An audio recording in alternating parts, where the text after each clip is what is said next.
Hey Glenn, so here's a little tips and tricks video on this 48.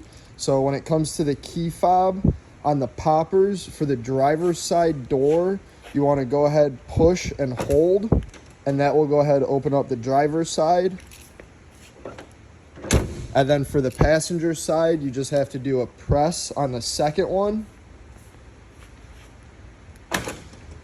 and that'll open up the passenger.